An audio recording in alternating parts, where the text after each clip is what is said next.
I was 15. My dad was wrestling in Nashville, Tennessee. I moved with him, and when my mom finally arrived in Nashville, she had just driven all the way across country from California, and I knew that my parents were going through some really tough times in terms of their marriage, and that was a tough day. I'll never forget it. It was probably about 1 o'clock in the afternoon. We were at a restaurant, the three of us, and they got into it. They got into a very big fight. Not physical, but just really loud arguing. And my dad had a car at that time, and so they got into that car. My dad was driving, my mom was in the passenger seat, and I get in the car that my mom just drove, the family car, and I start driving it. I already had my license at that time at 15. And we're driving down I-65.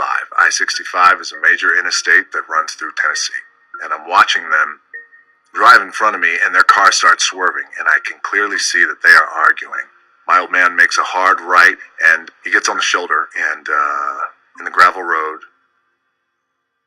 my mom gets out of the car, and when she got out of the car, I'll never forget it, she had a glazed look over her eyes that I had never seen before.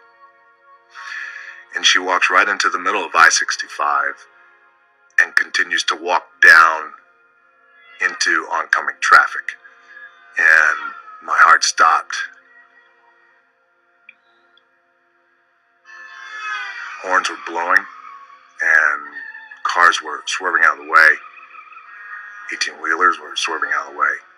And I got out of the car, and I grabbed her and wrestled her over to the side of the road, and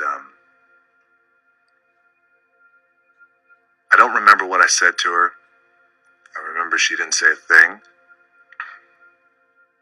And in that moment, one of the greatest lessons I've ever learned was how precious life is and how in an instant it can all go away.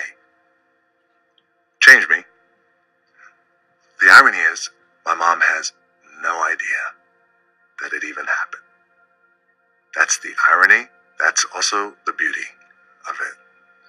She does not remember anything. Thank God.